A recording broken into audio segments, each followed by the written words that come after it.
thepascal.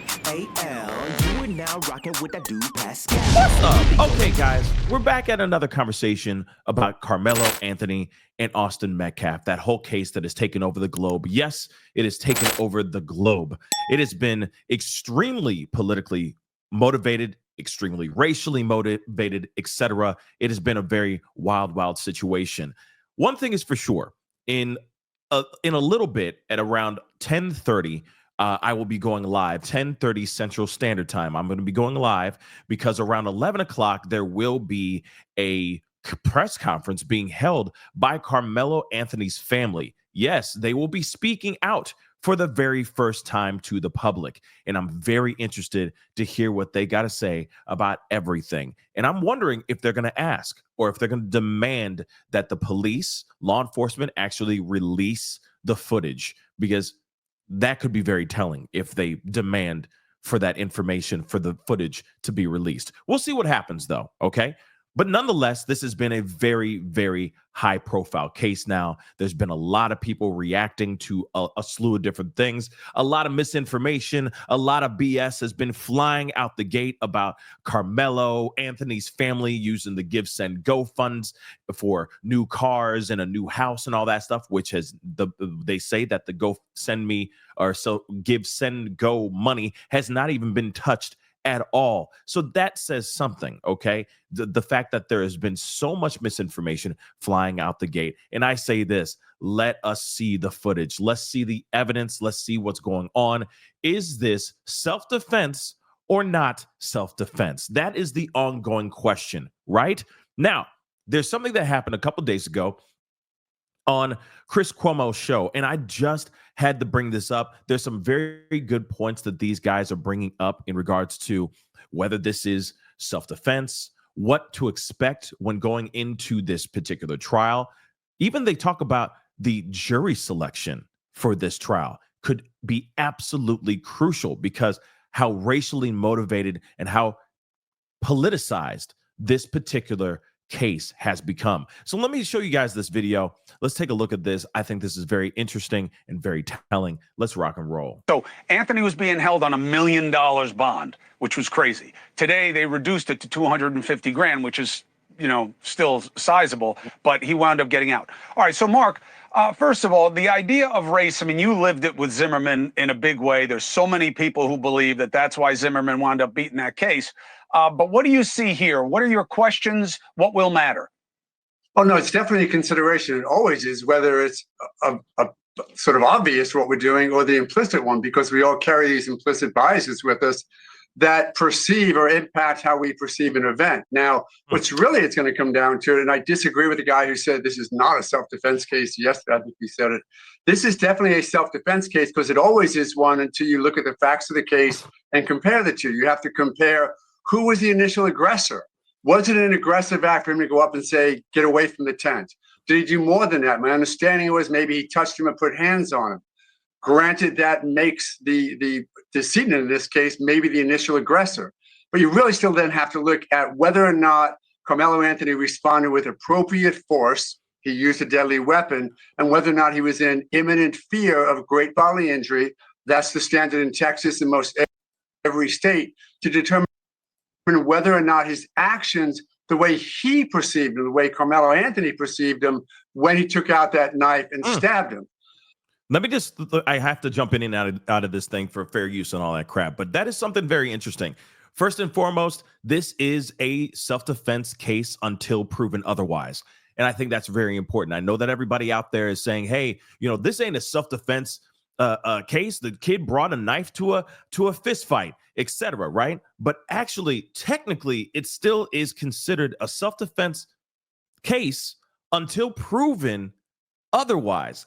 As soon as he says it's self-defense, then that's what the case is. But that again, it all goes down on how his lawyers present the case. If they show serious evidence showing that he was, I don't know if they're, leaning on the Texas stand your ground laws over there or anything of that sort, that is up to his team, Karmelo Anthony's team, to prove to the jury and to the judge that this is indeed self-defense. So as soon as he screams out self-defense, that's what it is. That is very much a self-defense trial. Now, what's also interesting, of course, yes, we all have certain bias just innately, right? That are just ingrained in us, whether we are siding with him because of the color of his skin or because of our political bias or whatever it may be, right? On both sides of the story, siding with Austin or siding with Karmelo. But that is something that's very interesting to put into consideration as well. And this could be a very, very sticky trial, especially when it comes to the people that they choose during voir dire, when they're bringing in the jury, picking out those specific jurors. They have to be very finite. Okay, they got to be a surgeon. Okay, with their decisions, right? They got to be very precise on who they choose, and that's talking about this. That's talking about prosecution and defense, making sure that they're bringing in the right people in there so that there isn't some sort of crazy bias that's going to sway or destroy either side of the case. So again, this is going to be a very, very, very, very sticky trial, for lack of a better term. I'm going to let him continue. The good part is if the decedent was the aggressor initially. The bad part for Karmelo, if in fact it's true that he sort of said, "Touch me and you'll see," because that's that aggression, that's that predisposition towards violence that doesn't have a place in a true self-defense case. That's the other thing, too. They got to show whether or not this kid actually was the aggressor or if Austin was the aggressor as well. Who was it, right? Who started the fight? Who threw the first punch? Was there a punch that was actually thrown? Was Karmelo ganged up on? We don't know, right? We don't have that evidence. We don't have that proof. All we have is Carmelo's perspective and, of course, the eyewitnesses' perspective. But I have to say again, we still also have footage. There's video out there that could exonerate or bury this kid even deeper into trouble, right?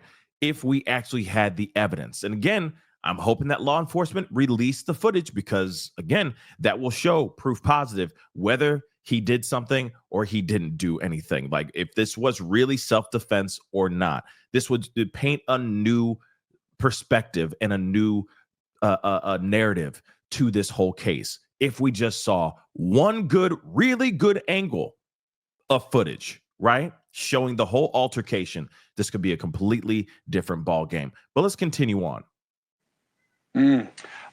What's the most important question for you in this, Mark? And then I want the same from you, Professor, if you have one. Go ahead, Mark. Sure. Who truly was the initial aggressor? How did this unfold such that if in fact he had a reason to believe great bodily injury was imminent, was it reasonable? Was he pushed? Was he shoved? Was he hit? Because don't forget, it's of the moment, but you are allowed to respond to great deadly force with your own great deadly force, or at least your perception of great deadly force.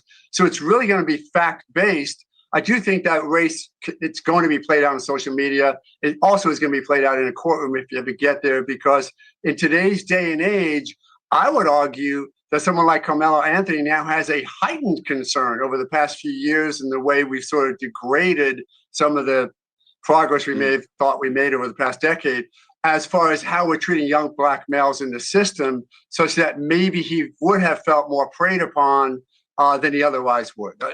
Let me just be real. He's got a good point there. I see what he's saying as far as like, a young black kid, depending on what kind of demographics it was underneath that tent.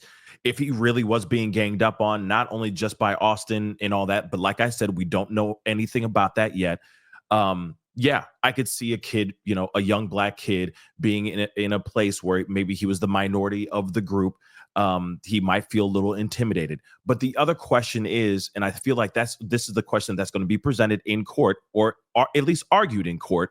What is considered deadly force, right? What is a shove by Austin Metcalf considered deadly force? Is grabbing his jersey, is that considered deadly force that would inspire or that would render Karmelo from pulling out that knife and plunging it into his chest? That's the thing. What is considered deadly force that would inspire or make this kid use a knife at this track meet? And I think that that's something that's going to be brought up for question in this trial when everything gets set off. but he does have a point. I see what he's saying here too. Let's continue. Interesting. You're right. We're going to be talking about this for a long time. No doubt. Professor, what do you got? Hello? Oh, I'm Professor? sorry. Yeah, all Professor. This is all about who the jury is. This will all be determined by the jury. If the racial factors were reversed, if a white man had killed an unarmed black man, everybody would be on the reverse side of this. We live in a society where everything is judged by race. You know, the Bible says to judges and prosecutors, don't recognize people, just do abstract justice. We're way, way, way beyond that. If the racial elements were reversed there, virtually all the people who are calling for him to be acquitted would be calling for him to be convicted, and vice versa. Let's not kid ourselves. We live in a race-conscious society, and jury selection, which, of course, your other guest is so brilliant at and did so well in the Zimmerman case, is determine the outcome of this case, without a doubt. He's not wrong. And that's what's so sad about this case as well, that we can't look at this for what it is, okay? This is life or death, that this is a right or wrong type of situation. Now we're looking at the M or self-defense. We have to have a blanket of color on top of it. And that's what's so frustrating about it. And he's not wrong. If the shoe was on the other foot, there'd be a completely different reaction. And of course, people would be going after each other in the social media streets. It'd be an absolute cluster F, to say the least. But let me hear what Cuomo got to say here. For me, it's as simple as, how do they feel about this proposition? Bringing a knife to a fist fight. Bang. Right. Marco Mara. He's not wrong on that. Okay. He's not wrong on that. Because at the end of the day, this is about a crime that was committed. Someone lost their life. Is this person responsible for doing that? Was it with ill intent, or was it self-defense? That is the ongoing question that I think everybody wants to know. We all want to break this down as best as we can. We all want some semblance of justice, depending on what side of the fence you are on with this case. But that is the main question, right? This is beyond just race.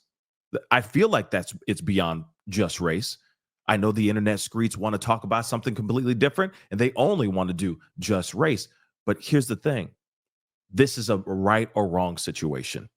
This kid, Austin Metcalf, should not have lost his life. Karmelo Anthony should not have needed to pull out, if it was self-defense, did not have to need to pull out a knife at this track meet in the first place, right? Whether it is murder or self-defense, that should not have happened. These two kids should have been able to do their schooling, graduate, live their lives, and see the full potential of their lives. But unfortunately, that's not the situation here. But yes, this is going to be a very highly racially motivated case. Unfortunately, I would hope that we would be better and transcend from that, especially in this case, and especially in a lot of other situations as well, okay, in this world. But unfortunately, these are the breaks. But again, Cuomo's not wrong. It's going to be up to the jury to decide if bringing a knife to a track meet or a knife to an actual fist fight is okay, is justifiable. But like I said, we still are going to find out more information. We're still going to see what's going on. There's a presser going on in a little bit from now, so I'm looking forward to sharing and watching that with you guys. I will be on in about an hour from the taping of this video, so about 10:30 a.m. Central Standard Time, to talk to you guys about all this stuff. So please be sure to click over there, and we're going to continue that conversation. But what say you guys? While you're watching this video, let me know what your thoughts are. I mean, I think that these two lawyers had a very good point. It's going to be very interesting to see what happens here.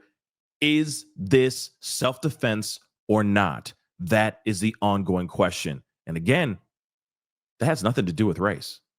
It has to do with him doing what he did and him saying out loud that he was defending himself, that it was self-defense. So we'll see what happens. And that's up to his lawyer and his team to present a strong narrative that says, yes, he was fearful for his life. He was being attacked. It was deadly force. So he had to retaliate using deadly force. So again, this is going to be very interesting to see what happens. Only time will tell. But comment down below. Let me know what your thoughts are. Hit that like button down below. Crush that subscribe button. And we'll be talking here soon. Be good to yourselves. Be good to one another. This is the Pascal Show. Bye. Pascal. You are now rocking with that dude Pascal. We be going wild.